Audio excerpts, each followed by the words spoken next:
Check out the brand new shirts, including Trusty Blue and the Sting Money design, over at prowrestlingtees.com/616entertainment. This video is also brought to you in part by the Patreon producers, without whom content like this would not be possible.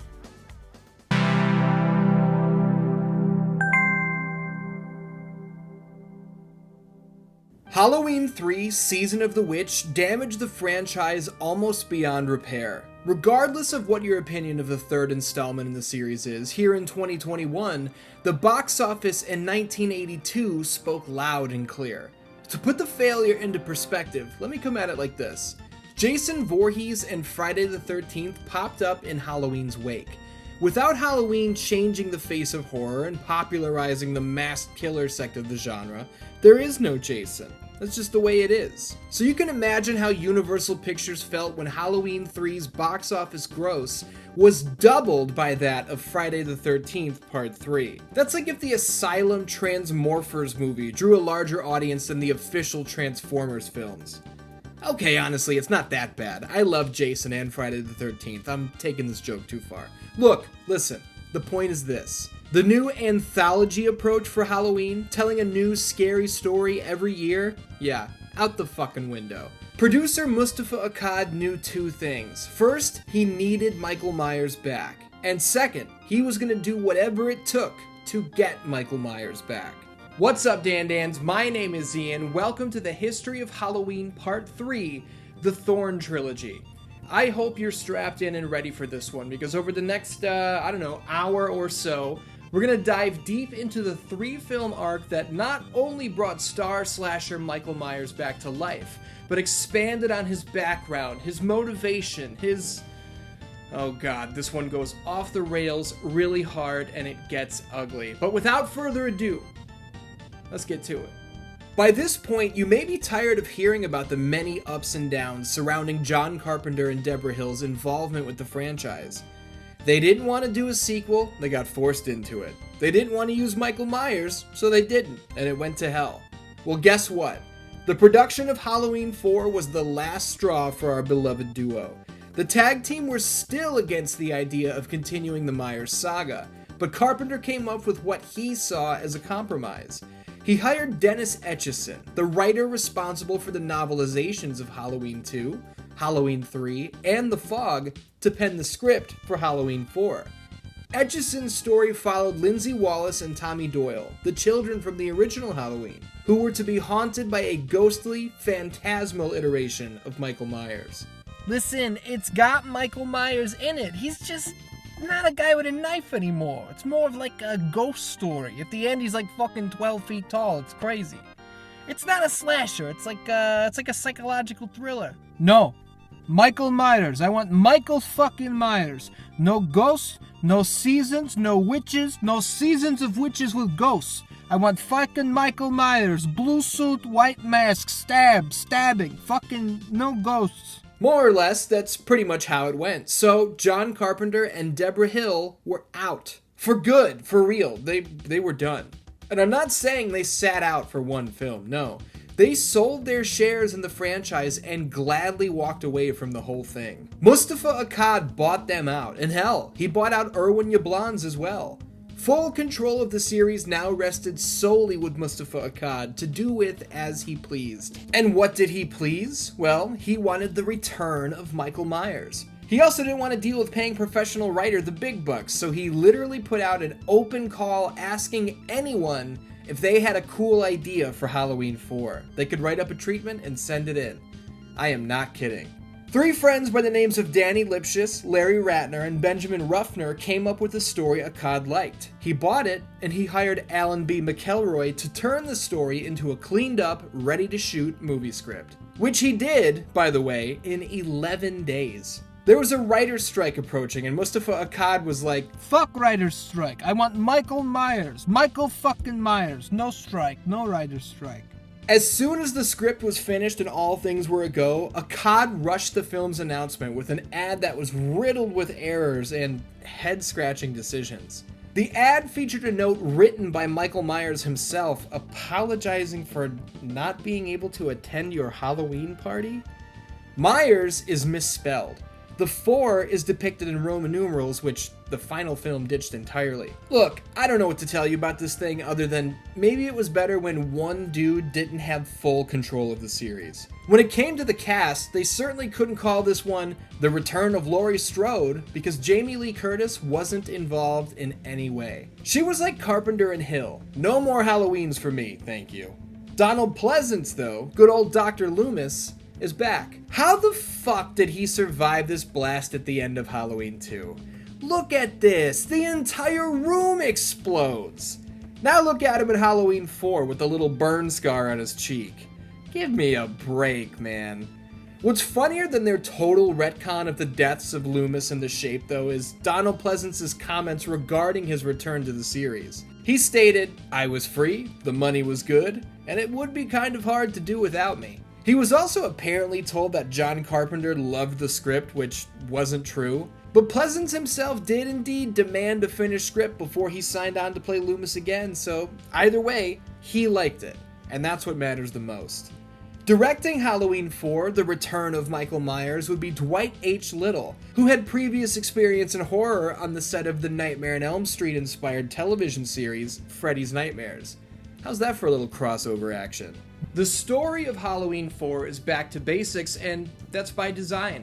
That's exactly what Mustafa Akkad was looking for. You know how Star Wars Episode 7, The Force Awakens, was criticized for being very similar to A New Hope? It's the same deal here. Force Awakens was made to wash that prequel trilogy taste out of your mouth. Halloween 4 is saying, forget about Halloween 3. Remember the big knife? Remember the scary man? It's back to basics. The question is, does the story work, or does it fall all over itself? I know I went super granular with Halloween 3's story, and that's because I felt like I had to. That's the entry with the least amount of fanfare, you know? Going forward, we don't have to do straight play-by-play. Halloween 4, The Return of Michael Myers, kicks off with, what else? The reveal that Michael Myers did not die at the end of Halloween 2. He's been in a coma for 10 years. He's been held at this hospital that's described as where society dumps its worst nightmares, but now he's getting transferred out. Here's the problem. On the way to the new place, one of the doctors mentions that Michael's got a niece out there somewhere, and oh fuck, he's awake. Should have kept your mouth shut, idiot. Dr. Loomis storms into the hospital the next morning, demanding to know why his patient was moved without his knowledge. And that's when the phone call comes through. The ambulance never made it to the new location. Loomis rushes to the scene and, yeah, this is what he was warning you guys about. So, the chase is on. Loomis has to find Michael before Michael finds his niece. Michael's niece is Jamie Lloyd, played by Danielle Harris. The name Jamie is indeed a nod to the series' original heroine, Jamie Lee Curtis, and yes, this is Laurie Strode's daughter. Laurie Strode died. Off-screen, somehow. They really don't elaborate on it much. That's unfortunate. But I guess they have to set up the whole familial thing, and without Laurie, they had to do something, right? Jamie suffers from nightmares revolving around a scary man who is coming to get her.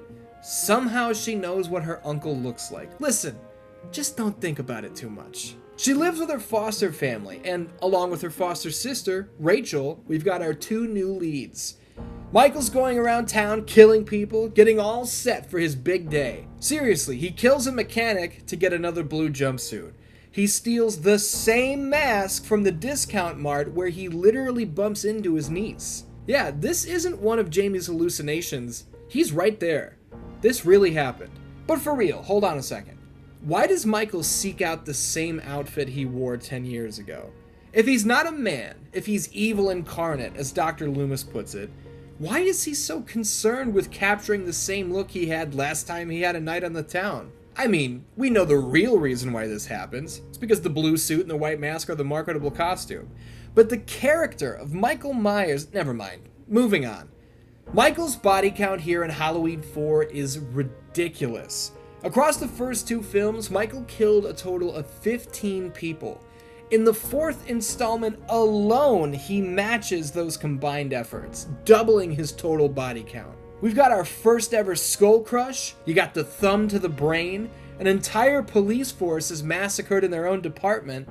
At one point, Michael gets his hands on a shotgun. Holy shit, the Shape using a gun?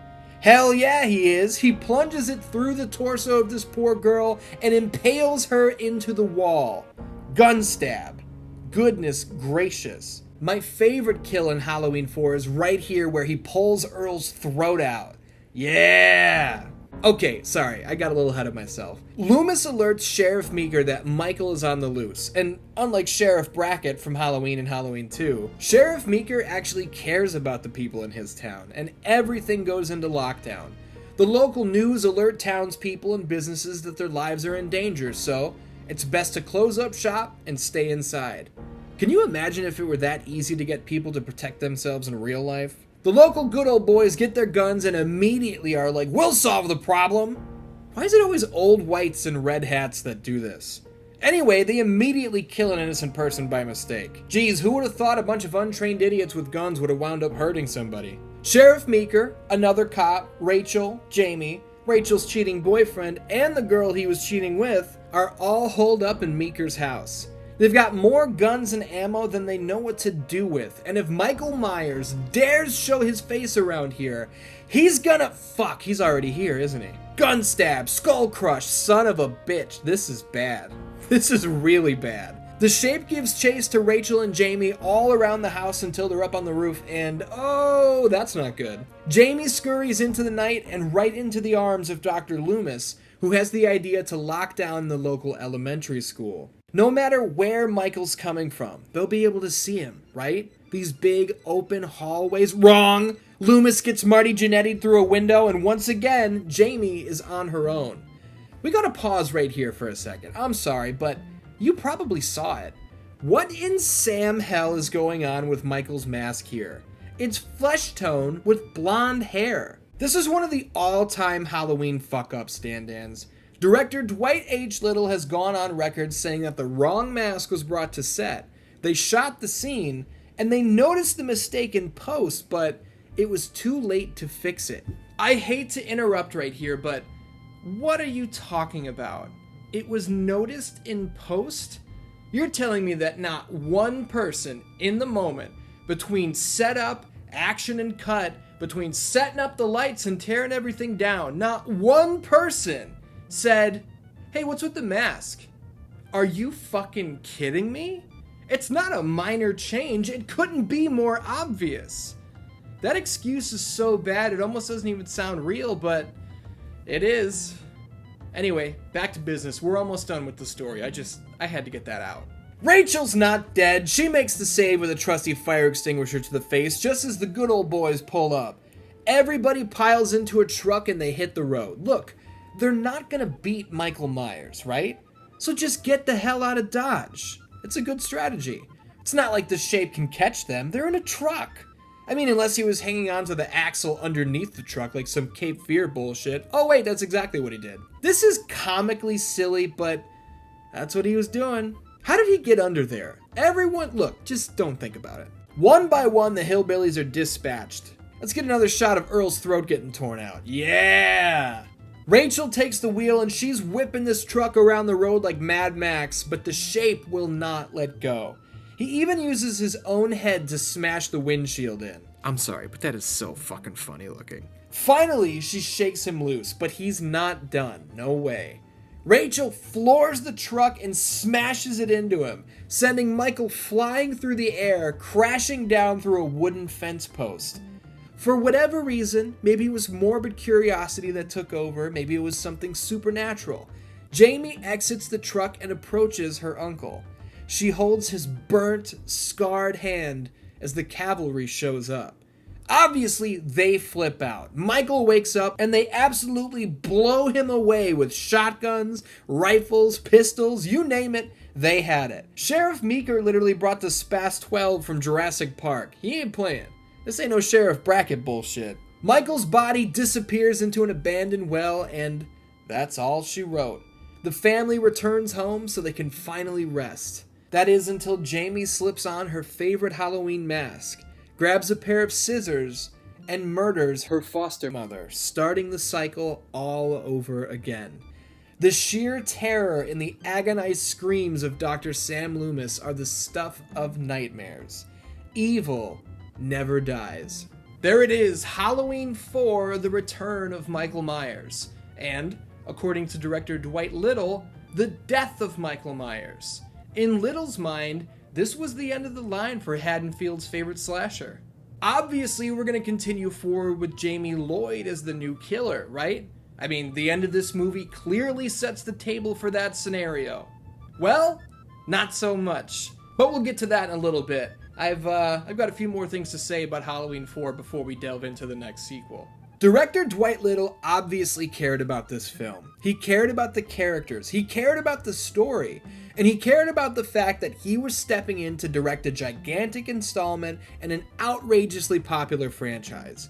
Nothing in Halloween 4 is half-assed, and this is only made more obvious in how many questions Little has answered over the years. He's gone on record confirming that, at least in his mind, Michael wasn't actually on a mission to murder his niece. Little could be wrong, you know. He didn't write the script and he wasn't involved in future installments at all, but no. He saw this story as Michael Myers wanting to connect with his niece. Little stated, "I think Michael wanted to connect with Jamie, but he's so lost in his own psychosis that he doesn't even know how to do it." He's also clarified that Jamie's murder of her foster mother was brought on by the connection she made with Michael in the field, and that his energy had transferred into her. This would explain why a load of gunshots were able to put Michael down this time around, whereas in the past, he wouldn't even have flinched. Little even went out of his way to not dip into any supernatural elements of Michael's character. It was important to him to portray the Shape strictly as a highly dangerous escaped mental patient. And in this film, that's what he is. Dwight Little, in my opinion, was the right man for the job. Look, I think it's pretty obvious across this franchise which directors took the job seriously and which ones had no idea what the hell was going on in this franchise, who the hell any of these characters were, or what the hell they were actually supposed to be doing. So there, I just wanted to show a little bit of love to Dwight H. Little right here. I mean, we've talked about John Carpenter and Debra Hill and Tommy Lee Wallace to death, so I figured it was only fair. Dwight Little, put some respect on that name. Now let's talk about some of the shit I don't like in this movie. Can anyone tell me why Michael Myers looks like this? What the hell is his body shaped like? He looks like Pat from those old SNL sketches. The mask is super different looking. It's extremely pale and there's black mesh covering the eye holes this time. I kinda like this mask, which I know is not a very popular opinion, but what I don't like is how Dr. Loomis is kind of a non-factor when you really think about it. Don't get me wrong, Donald Pleasence delivers another fantastic performance. You're talking about him as if he were a human being. 6 bodies, Sheriff, that's what I've seen. The hell are we dealing with? Evil. But what does Dr. Loomis do? He chases Michael, he finds him, he gets thrown through a window, and he's just there at the end like, well, I'm glad that's over. I just feel like, for the magnitude of this character, to retcon his death and bring him back, he should have been more of a factor. He does have that incredible scene with the old preacher who gives him a ride, though. We can't leave that out. Listen, I can't show you the whole thing. Universal Pictures will pull it down in a second, but watch the movie. Or just look this scene up. It's fantastic. And this guy here, the preacher, he's Loomis from another timeline, another dimension, another lifetime. Much like the Graveyard Man from the original film, I wish we could have gotten a movie about this guy. There's no doubt about it. And really quick, before we get this Halloween 4 show on the road, it's funny. I've seen this movie a million times, and there are still things I'm noticing about it to this day. This big bald man mask at the discount mart also appears at the Silver Shamrock Factory in Halloween 3. It's a Don Post mask based on professional wrestler and actor Tor Johnson, who appeared in several Ed Wood films. Don Post Studios were responsible for the original 1975 Kirk mask, which obviously the Michael Myers mask was a play on. But this mask here, doesn't it kind of look like Connell Cochran, our big bad from Halloween 3? I'm not saying it is for sure, but it certainly looks like him. I've never heard anybody point this out or make this connection, so either I just stumbled on something big or I'm totally wrong. Either way, it's pretty interesting. I love in the ambulance murder scene how we can clearly see the edge of the prosthetic arm they used for this stunt. Whoops. And hey, special shout out to Bucky, the Power Man, who Michael tosses into the wires and gets cooked alive. I'm not shouting him out for dying, I just love the way he threatens Michael like a parent scolding a child. Don't try that Halloween shit with me. All right. I'm on the telephone to the police right now. You're not on the telephone to the police, you're standing right in front of me, you idiot. Of course you got cooked. Man, I love this movie. And that's for real, man. I love Halloween 4. Was this movie totally unnecessary? Yeah. Was the love of the art totally tossed down the toilet in favor of box office dollars? Yeah.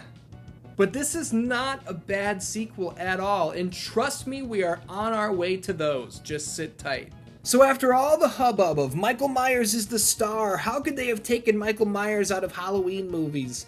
Obviously his return would set the world on fire all over again, right? Halloween 3 pulled in $14.4 million without him, and Halloween 4 grossed $17.8 million with him front and center on the poster and his name in the title. That's an increase, sure, but I would imagine Universal was hoping for something much more impressive. We mentioned Friday the 13th at the top, and to compare releases that year, Halloween 4 grossed $17.8 million, Friday the 13th Part 7 grossed $19.1 million. It's a close race, but Jason still got a stranglehold on the box office title. Just kidding, Nightmare on Elm Street 4, The Dream Master, drew a box office of about $50 million. Freddy Krueger was on fire, no pun intended, pulling in more than Michael Myers and Jason Voorhees combined. But that's neither here nor there. Look, Halloween 4 is remembered quite fondly, and for good reason. It's great. It's not perfect, and it's a bit of a rehash, but all things considered, you can't go wrong here. That is, until you get to Halloween 5, The Revenge of Michael Myers.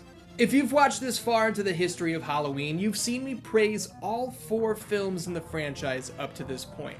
They've all got their issues, sure, but from a top-down perspective, these are 4 good movies, and I've had a lot to say about all of them. I wouldn't blame you if you've started to wonder, am I a fanboy? Am I gonna gush over all these movies and put them all over super strong? Fear not, I am no fanboy. My critical thinking skills are perfectly capable of separating the good from the bad.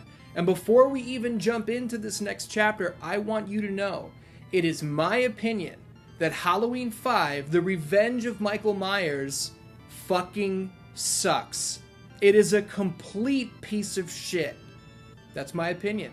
As always, I've done extensive research on the film, and I can't wait to share with you why Halloween 5 is so terrible, from a factual perspective, with my opinion cast way off into the background. Because let me tell you, calling the production of Halloween 5 an utter mess would be far too generous. Now let's get to it. Let's get this over with. Let's get the story out of the way first for a change. We know from the ending of Halloween 4 that Jamie is the new killer, having just murdered her foster mother while wearing the exact same costume Michael wore when he committed his first murder. It's mysterious, it's symbolic. It's also completely thrown out the fucking window by director Dominique Othenin-Girard, who made the change because the audience expects Jamie to be evil. I don't want to do that. I make her innocent. So there goes this new, intriguing angle for the franchise. Done. Just like that. Oh, and Jamie's foster mother isn't dead anymore. She was only injured in the murder. I mean, the stabbing. She's also referred to several times as Jamie's stepmother, which is not the same thing as a foster mother. Not even close. Jamie's being held in a hospital and she can't speak anymore. Most of her communication is done through writing on a tiny chalkboard. She's now linked telepathically with Michael, and she goes into screaming fits when the visions take hold. I am not shitting you when I say that the majority of this film is listening to a 10-year-old girl scream, cry, thrash around, and yell so loud that the only sound emanating from her body is the air being pushed through her voice box. This gets old very, very quickly, as you might imagine. I know what you're thinking.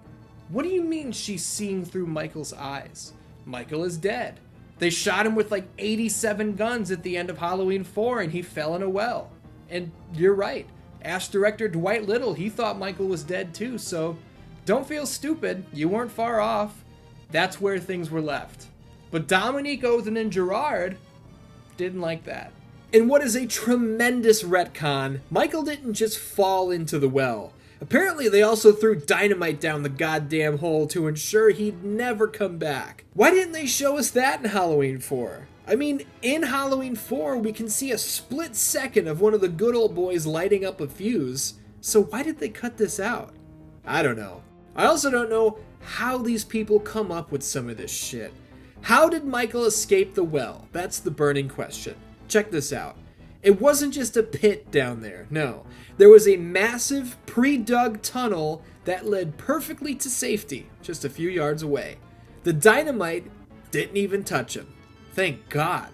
I mean, he's still full of more holes in this film's plot, but that'll be taken care of in a little bit. The shape flees into a stream where the current takes him on a fun ride to the shore, right at the doorstep of some weird guy living in a shack. Michael attempts to kill the man, but is unable to before finally succumbing to his wounds. This hermit doesn't call 911. He doesn't even get all weird and bury the body. He doesn't push him back into the stream to continue living his hermit life like, this ain't none of my business.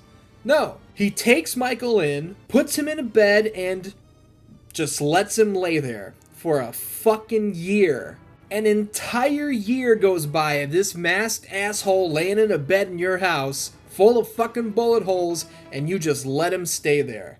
This is just ungodly bad writing. This isn't even what this scene initially was either, but we'll get to the cut content, deleted scenes, and alterations later. So after a year of hibernation and healing all of his wounds like he's fucking Wolverine, Michael wakes up, puts on his mask, and kills this shithead. Great. Good. Upon breaking his 364-day-long nap, the first thing we see is a tattoo on Michael's wrist. Excuse me? When did Michael Myers get a tattoo? We'll get into this in a little bit. Jamie's freaking out because she can feel Michael's presence and is experiencing the hermit's murder through her uncle's eyes. She's unable to breathe, and just before a doctor performs an emergency tracheotomy to open her windpipe and save her life, Dr. Loomis appears in the operating room saying, "Don't do it. She'll snap out of it." First of all, how did he get in here? Second of all, why is this surgeon taking advice from a psychiatrist? Does an auto mechanic take orders from a pilot? Ugh. The next day, Rachel's here. Good to see our Halloween 4 heroines reunited. Also good to know Rachel holds no grudge against Jamie for trying to kill her mom. I mean, Rachel hasn't been affected at all by the traumatic experience a year prior. She's bebopping around this whole movie. Oh wait, did I say whole movie? I meant all 20 minutes that she's in it. No, I'm not kidding. Rachel is killed 20 minutes into Halloween 5. There's no fight, there's no struggle. We see her naked through the shower curtain, she walks around in a towel, and she gets scissors jammed into her collarbone. Our determined, experienced, powerful lead from the prior film minimized to eye candy and killed off within minutes. Goodbye. Why does Rachel die 20 minutes into Halloween 5? I'll tell you why. Director Dominique Othen and Gerard didn't like her. He thought she was too tame, he thought she was too plain, and here's the real kicker, he wanted a hero with dark hair. I'm not kidding, this is how this movie was made. For the rest of the film, Tina is apparently our new main girl. She's pretty, she's bombastic, she's constantly singing through her dialogue, giggling for absolutely no reason. Look, I'm just gonna say it. Every character in this movie is fucking annoying, and I could not wait for them to die. There's no better signifier in a horror movie that your characters suck if the audience is counting down the seconds until they're killed. And let me tell you, every single one of the teenagers in this movie are horrible. This little stuttering kid Billy gets zero background whatsoever, but apparently he's Jamie's friend. At one point, Billy was supposed to be a BMX rider, and in the final chase, he was going to ride up Michael's back like a ramp, forcing Michael to fall on his own knife. But the actor playing Billy couldn't ride a bike very well, so they cut the BMX portion from the script entirely. Tina and her friend Samantha are planning a big Halloween date night where Samantha is going to lose her virginity. Yes, that's a central plot point. Let's check in with an actual quote from director Dominique real quick. They're innocent, but with sexual desires. And then the feeling of guilty. And if you're guilty, you die. That's Halloween. That's the premise. The teens ride around together, they steal beer for the big party, whatever. There's a chase scene in the hospital where the audience is supposed to believe Michael is stalking Jamie. And some viewers laud this scene as being extremely suspenseful, but I'm sorry, how gullible are you? Did anyone watching this video right now fall for this and actually think this was the shape coming for her? 5 seconds into the damn scene, it's abundantly clear we're in for a swerve. And holy shit, this chase goes on forever, just dragging it out for far too long. Dr. Loomis is fucking crazy in this movie, did I mention that? He's no longer out to protect little Jamie Lloyd, no. Now he wants to kill Michael Myers, no matter what it takes. He grabs and shakes Jamie, screaming at her to tell him what she knows. It's worth noting that Donald Pleasence consistently clashed with the director during the filming of Halloween 5, and that he was not a fan of where the series was going in any way, which is so sad. There's a scene where a bus pulls into town and we see some steel-toed boots step off and kick a sweetie little dog. Whoever this guy is, fuck this guy. Ready for another head scratcher? Loomis heads to the Myers house to investigate, to see if that's where Michael is holed up, and this is not the Myers house? What is this place? Look at the size of these interiors. This is a fucking completely different house. When asked why the house looks so different, Dominique, Othen, and Gerard had this to say. The house looks so different because I made a choice. Seriously, he just didn't care. Oh, longtime fan and viewer, you can tell it's a totally different setting? Well, fuck you. I've decided this is the Myers house. Deal with it. This guy sucked. I'm telling you, he was a complete fucking hack. And I hate to be so nasty, but Jesus Christ. This is horrible filmmaking. It is a question of cat and mouse. And we see the cat and we see the mouse, and the mouse knows about the cat, and the cat is going after the mouse. That's about it, I guess. Luckily, Tina's boyfriend gets a garden tool through his skull. One down. Michael picks up Tina in the boyfriend's car, wearing the mask that Tina had gotten for him earlier that day. She sweet talks him and even kisses the shape right on the face, who does nothing other than squeeze the steering wheel in return. Jamie has another episode, which is a pleasure to endure once again. Honestly, it's 3 minutes of a child struggling to breathe and speak while attempting to describe a painting on the side of a gas station. Woman. A big woman? Cookie woman. Who wants to watch this? Who thought this was interesting or entertaining in any way? Maybe it was the fucking cookie woman. The man in black is walking around again. Still, no idea who he is, but more on that later. Look, let's kick this horse shit into high gear. Michael kills Tina's friends at the party, and thank fucking God he did, because I cannot put into words how drawn out these scenes and annoying these people are.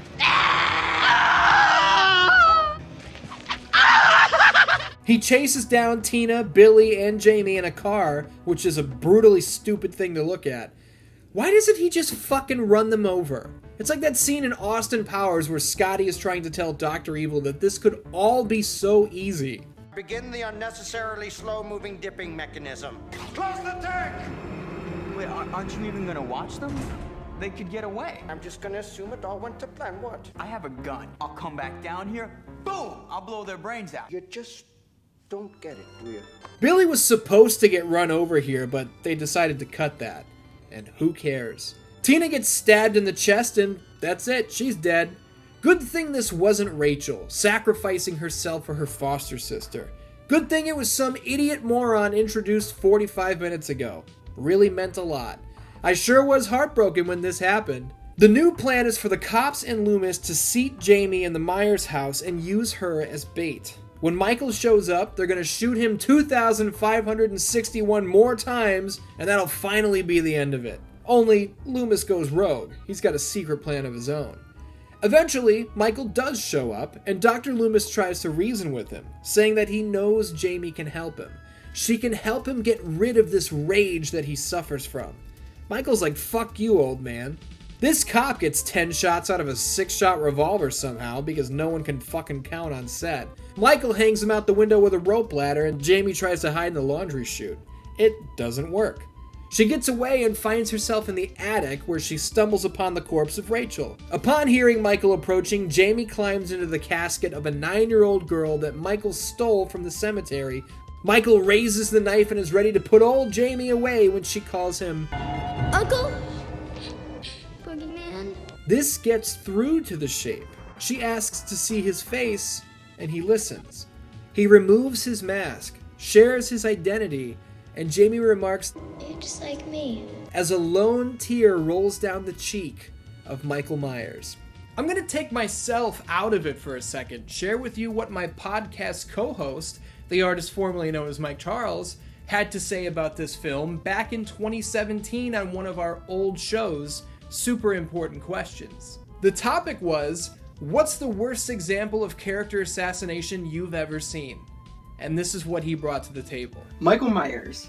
Everyone's familiar with him. He's a fucking completely soulless, mindless killer. In the 5th movie, she calls him Uncle, and he like takes his mask off, and you see like in the light shining in through the window, like he's crying. That, to me, I was a kid. I was like 13, and that was the first time I saw that movie. I'd seen the other ones, and I was so pissed off. I'm like, that just completely ruined Michael Myers. Like, he's not scary anymore. Now he's just a fucking baby. Do you agree or disagree? I'd like to note that despite applying burn scar makeup to Michael's hands, they didn't do anything to his face. This fucking guy should look like Freddy Krueger, but he doesn't. He looks like Lloyd Braun from Seinfeld. He's a handsome son of a bitch. In a little behind the scenes trivia, check this out. The lead makeup designer stated that heading into this shot, the question was asked several times whether or not Michael would appear scarred and burned. Director Dominique constantly avoided the question, and on the day of this shoot, ragtag makeup effects were on set in the event he said, yeah, go for it. But he never made up his mind, so they just didn't do anything. Have I mentioned this guy sucks? Anyway, Jamie reaches out for Michael. He absolutely flips out. Now he wants to kill her again. Loomis is alive! He grabs Jamie up, offers her as a sacrificial lamb, and when Michael gets close, he drops a chain net from the ceiling, shoots him with a bunch of tranquilizer darts, and beats him with a 2x4. He then collapses on top of Michael, dying of a heart attack. For real. Dominique, Othen, and Gerard confirmed that this was intended to be the death of the Dr. Loomis character, and Donald Pleasence was totally fine with it. Behind the scenes and even in front of the press, Donald Pleasence had voiced his displeasure with the film on several occasions, and was A-okay with making his exit from the franchise right here. We see Michael locked in a prison cell with his fucking mask on, which is another supremely idiotic sight before, hey, it's the Man in Black again. He shoots up the police station and breaks Michael out of prison. Our final shot is of Jamie, who, just like us, is horrified to learn that the series will continue after this load of shit. That's the story of Halloween 5, The Revenge of Michael Myers. And I'm going to be honest with you guys. Watching this movie so I could sit there and take notes as it went along, I'm not kidding when I say this, that's the last fucking time I'm ever going to watch this movie. I hate this movie. When it's not annoying to the point of being rage-inducing, it's boring. And when it's not boring, it's just fucking stupid. I didn't even mention these idiot cops who literally have funny haha music playing underneath that ridiculously bad dialogue.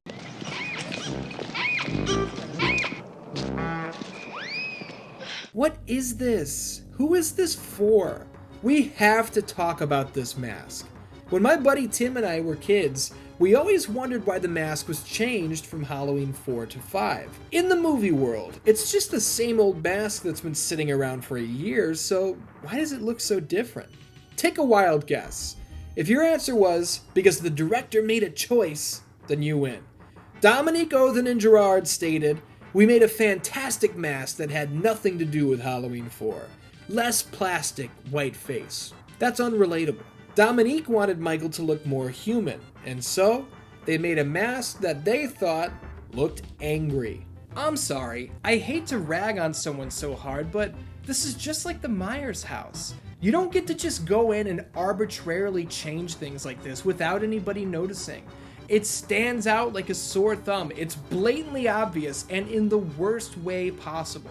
So you don't like the way the house or the mask looks? Tough fucking shit. This isn't a brand new franchise. This is the 5th installment. These pieces have been in place for over a decade. You don't just get to decide that they look different and the audience doesn't get to bitch about it. And don't even try to say, oh, the Halloween 4 mask was different from the Halloween 1 and 2 mask. That's fine. That makes sense. He stole another one from a store. This is the Halloween 4 mask just 1 year later. Look, this guy fucking sucks, okay? How about the title? Halloween 5, The Revenge of Michael Myers. Revenge on who? Rachel? She's the only character from Halloween 4 that he kills, and that was right in the beginning, so I doubt it. What's hilarious is that the box says The Revenge of Michael Myers. The disc says it. But you know what doesn't say Revenge of Michael Myers? The fucking movie itself. This subtitle is nowhere to be found. But here's where we can segue into the nitty-gritty. Originally, the film was titled Halloween 5, The Killer Inside Me. The original script was written by Shem Bitterman, and it continued the story of Jamie's horrific turn into darkness. Obviously, this script was thrown in the garbage.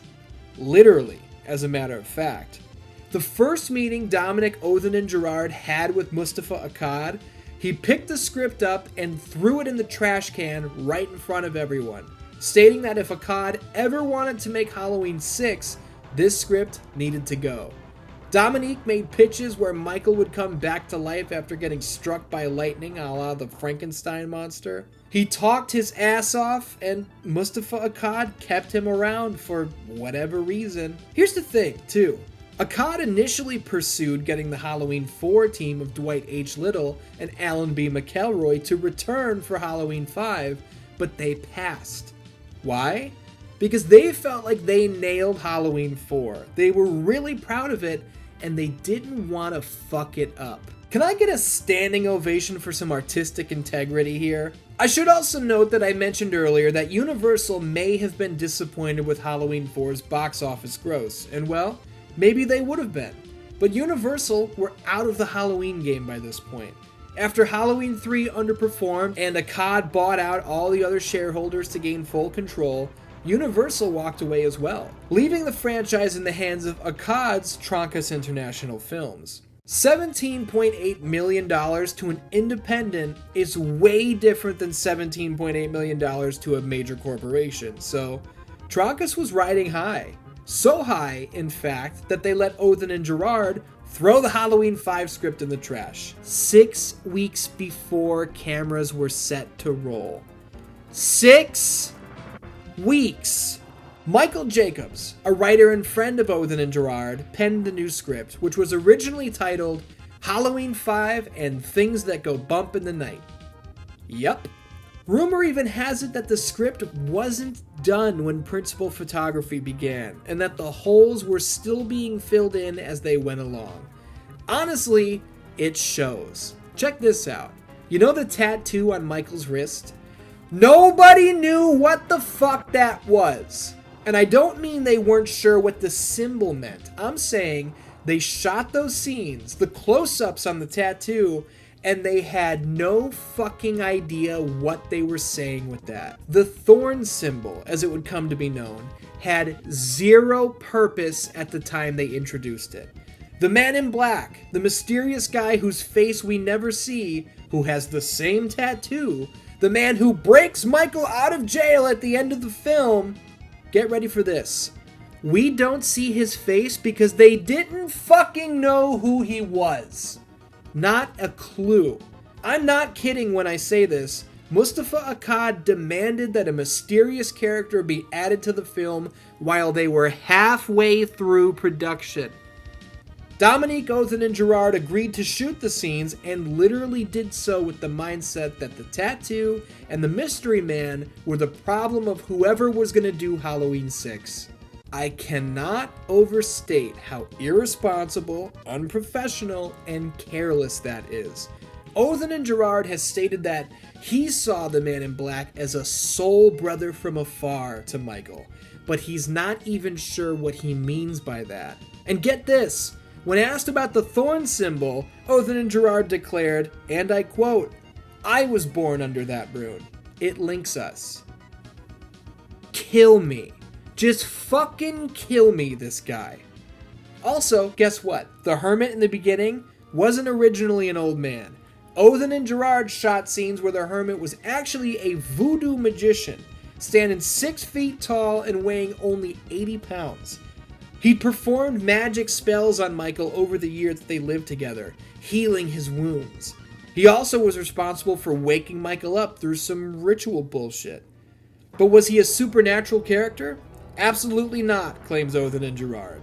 He was just a voodoo magician named Dr. Death. Oh, and he claims that Rob Zombie stole 80% of his Halloween movies straight from Halloween 5, to the point that he calls it not inspiration, but a carbon copy. I cannot talk about this guy anymore. So I've been burying this film for the last 20 minutes, and with good reason, in my opinion. I've shared with you my thoughts and the thoughts of my podcast co-host back in 2017. But we're just two people. How was Halloween 5 actually received by the public, by the critics? How did it perform? It performed like shit, and to this day, it holds the record for the worst box office gross of any Halloween film ever made. Yes, even less than Halloween 3, which doesn't even have Michael Myers in it. The film debuted at number 4 at the box office and holds a reputation for being one of the worst in franchise history. I didn't like this movie as a kid, I despise it as an adult, and like I said earlier, I'm done with it. I've officially checked it off the list. I will never sit through this dog shit, bad writing, fan fiction feeling garbage ever again. And if you like this movie, good for you. I'm happy for you. You do you. We can only go up from here, right? 2/3 of the way through the Thorn Trilogy, we've got to be able to pull the nose up on this thing, right? Well, there's one thing I suppose we should cover right off the bat. Halloween, The Curse of Michael Myers, had the most tortured, strenuous, agonizing production of any Halloween film to date, and it's not even close. I mean, where do we begin? Mustafa Akkad's rights to the franchise expired and he wound up in a bidding war trying to re-secure the series for further sequelization. You know who the other guy was trying to gain ownership of Halloween? John fucking Carpenter. Maybe he was tired of seeing his baby continually dunked in the mud and paraded around to be laughed at. But hey, maybe he would have gained control and also stumbled with its future, so who knows? There's really no way to know what would have happened, and it doesn't matter, because Akkad and Miramax came out on top. Control was back in the Akkad camp, but this time, it was different. With Miramax in on the deal, along with their Dimension Films subsidiary, this was a brand new ballgame. Akkad couldn't just hire and fire whoever he wanted, whenever he wanted. This was once again a corporate landscape, with more red tape, landmines, and booby traps than anyone in their right mind could ever imagine. Halloween 6 was the, I forgot I'm not supposed to call it that. This is Halloween, The Curse of Michael Myers. There is no 6 in the title. This is definitely not Halloween 6. Here's my question. How does every installment of the franchise up to this point have a number next to it? Even the one that took the sharpest left turn of all time and wiped out all of the known characters. How does that one have a number next to it? And this one doesn't. This movie was made specifically to answer all of the questions left behind by Halloween 5, and they decide not to call it Halloween 6? Why is that? Well, the answer is probably even dumber than you might expect. Here's the deal, and I'm gonna rocket through these details as quickly as possible. The original script was called Halloween 666, The Origin of Evil. It was written by Phil Rosenberg, not to be confused with Philip Rosenthal, who created Everybody Loves Raymond. Mustafa Akkad read the script and hated it so badly that he threw it across the fucking room, so it was back to square one. The nitty-gritty from here isn't as important as the numbers involved. All in all, 4 writers were hired to pen Halloween 6 scripts, and all 4 were fired. It was a man by the name of Danielle Harris who wound up with the job, and this is rich. Years prior, Harris created a Halloween Bible, which kept track of who every character was, how they lived or died, what their storylines and arcs were. He was a super fan. He had pitched Mustafa Akkad his own Halloween film, and while Akkad didn't hire him, he kept the Bible. Upon getting the Halloween 6 gig, Harris says that in his first meeting, Akkad had the Bible on his desk, and he said they'd referenced it numerous times over the years. Then why the fuck didn't they just hire Harris years ago then? How the hell did you wind up with Dominique Odenin? Shh, it's okay. Breathe. He can't hurt us anymore. There was a complete breakdown between Mustafa Akkad and the Weinsteins, aka Miramax, aka Dimension Films. Harris was forced to rewrite his script 10 times. Even then, it was picked apart, rewritten by people who weren't writers, and alternate decisions were made on set without even consulting his script at all. The original cut of the film tanked so badly with test audiences that the Weinsteins stepped in and took control, hoping they could somehow save this film. That's why this is the only movie you've ever heard of to have a producer's cut.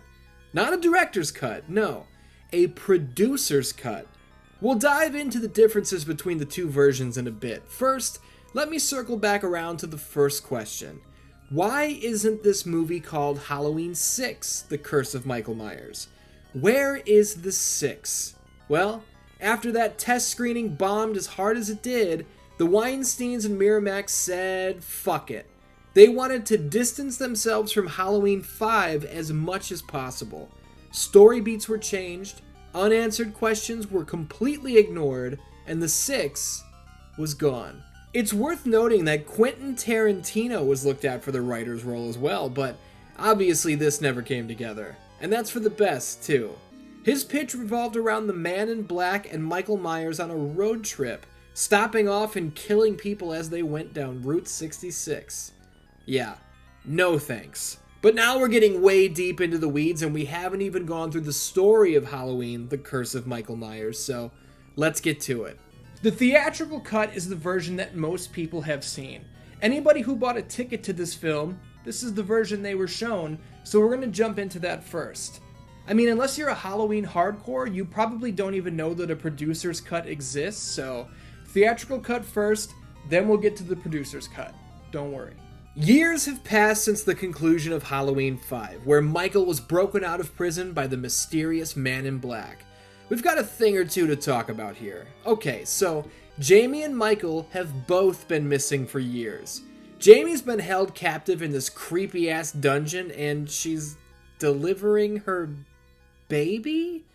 We have no idea who the father is. This changes in the producer's cut. Hold your horses. And she's broken out of this crazy place by a nurse who goes rogue. Michael doesn't appreciate that. The chase is on. The Shape wants that goddamn baby, apparently, and Jamie is not about to hand him over. Also, yeah, that's clearly not Danielle Harris playing Jamie Lloyd. There was a contract dispute, blah blah, whatever. Honestly, it's a good thing she's not here. The Jamie character is 16 at this point, and I'm not really keen on seeing the 9-year-old girl we followed through the last 2 movies being mysteriously impregnated and, well, murdered without a second thought. Yep, Our established lead, our new Jamie Lee Curtis, as it were, is killed 19 minutes into the film. Yes, that's 1 minute faster than Rachel was killed off in Halloween 5. Unreal. Anyway, Paul Rudd is here in his second big screen role ever, and who is he playing? None other than Tommy Doyle, the little boy who was being babysat by Laurie Strode back in 1978. He's obsessed with Michael Myers and is convinced that he will show his face again. But this time, Tommy knows how to stop him. Remember how Dr. Loomis died at the end of Halloween 5? Fuck Halloween 5! Loomis is back. Loomis has died and returned nearly as often as the Shape at this point. Good lord. Loomis meets up with Dr. Wynn, who wants him to return to Smith's Grove and continue his career in medicine. Oh, who the fuck is Dr. Wynn? He's this guy, who appeared in the 1978 original for literally 43 seconds and was never seen or heard from again across the next 5 films spanning 16 years. Pfft, you're obviously not a hardcore if you didn't know Dr. Wynn. I'm kidding. Realistically, who the hell remembered this character? There's a new family living in the Myers house as well, which poses a problem.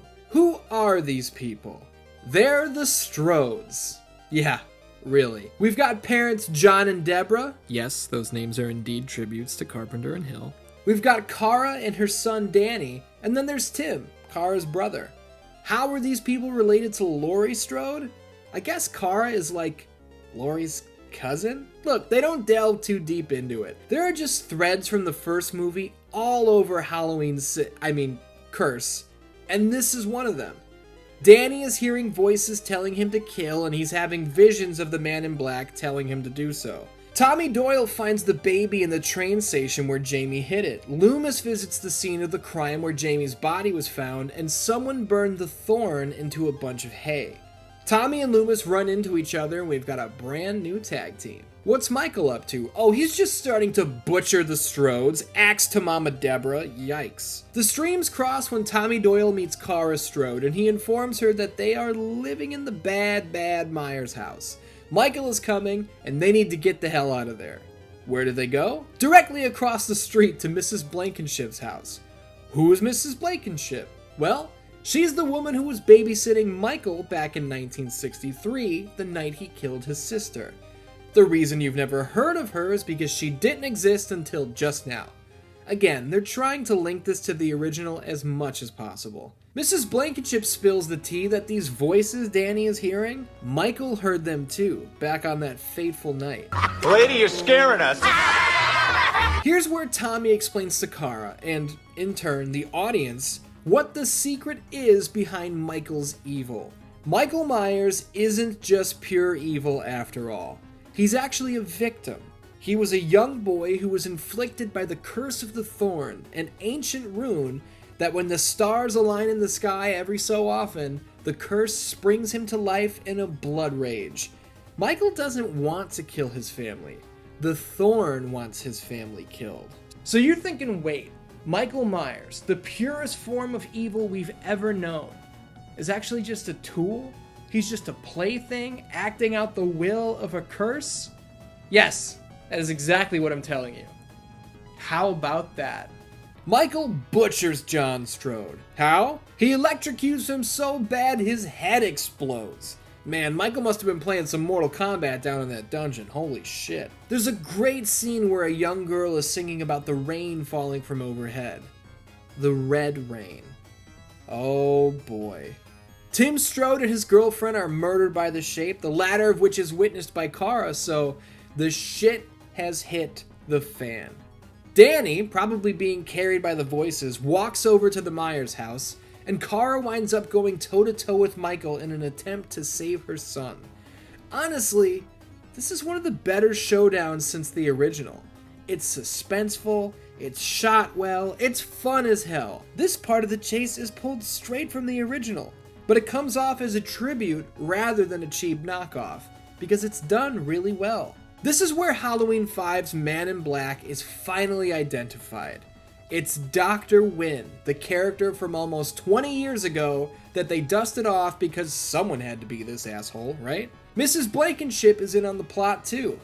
I'm being funny, I'm shining a light on how ridiculous this all is. I mean, it is ridiculous, but Here's the thing.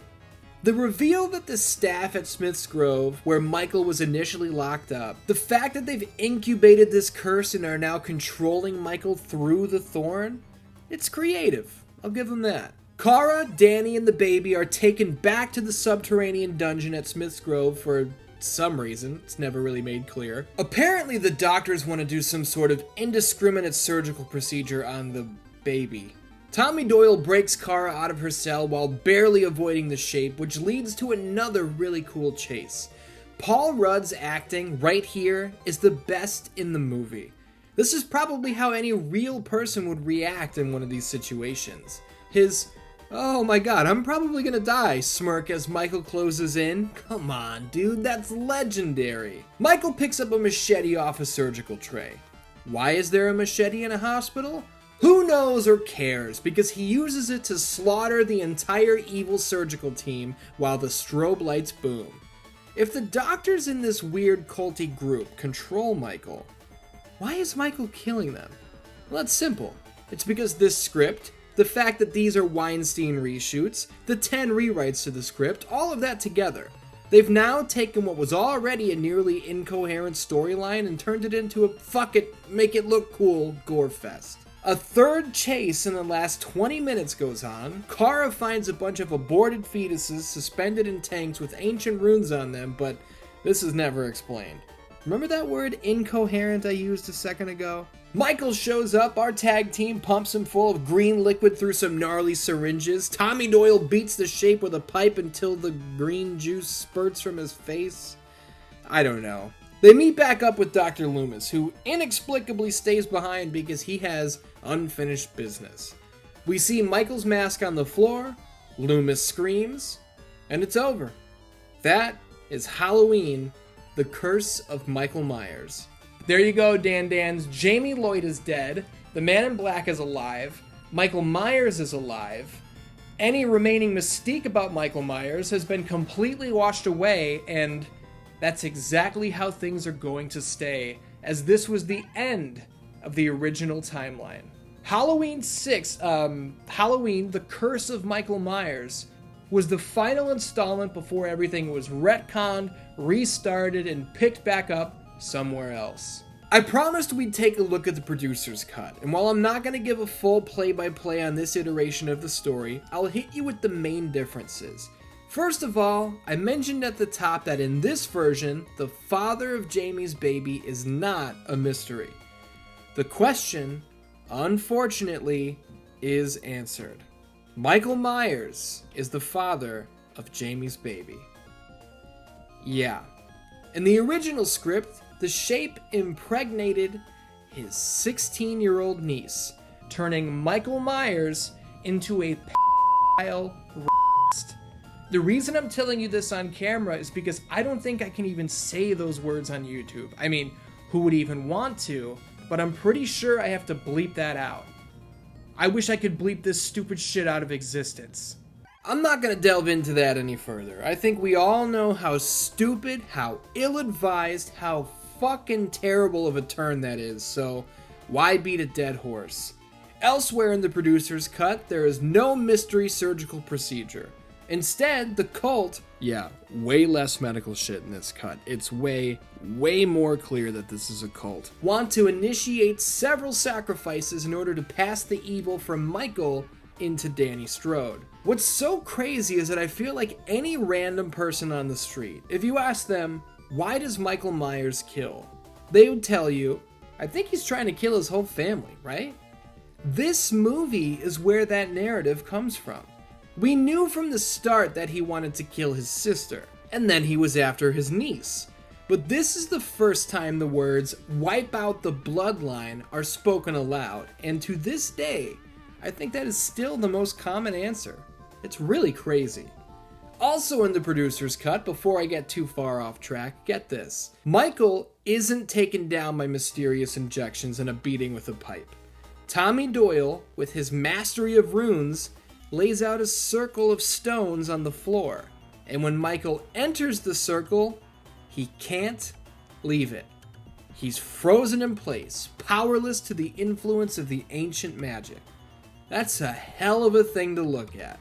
Michael Myers standing in a hallway like a fucking idiot. We still close with Loomis saying he's got unfinished business to attend to, but instead of the camera panning down to the mask on the floor and hearing Loomis scream, we actually see Loomis unmasking an unconscious Michael, only to find Dr. Wynn under the hood. Michael disappears into the night dressed as the Man in Black, and the tattoo of the thorn appears on the wrist of Dr. Loomis, who screams us into the credits. There you go. There's your producer's cut. Some Halloween fans prefer this version. I think, even with as strange as the theatrical cut is, we dodged a bullet with this thing being buried for as long as it was. If there's a script that includes pedophile rapists and one that doesn't, I think I'm always going to prefer the latter. The mask on the floor shot, which closes the theatrical cut, is extremely anticlimactic. But that's not the way it was supposed to be. You see those chains hanging behind Tommy Doyle? A simple beating with the pipe was just step one. The follow-up scene was to include Michael being hung by the neck from those chains, where the onslaught and his death would follow.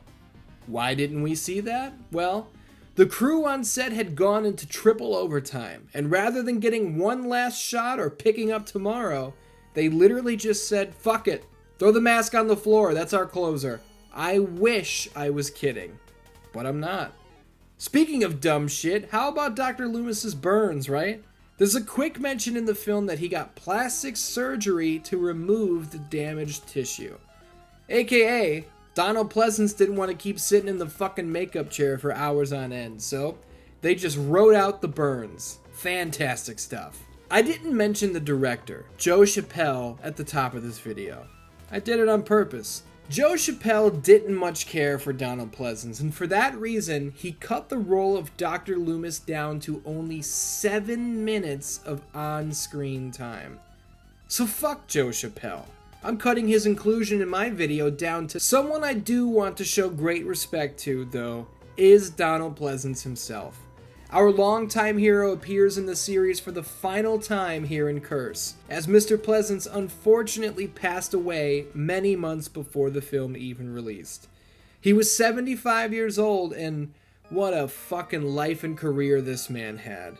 If you're anything like me, you've been quoting this man's characters for decades, so through us, his legacy lives on. At this moment I say go ahead and lift your glass of whatever you're sipping on in memory of the man himself, Donald Pleasence.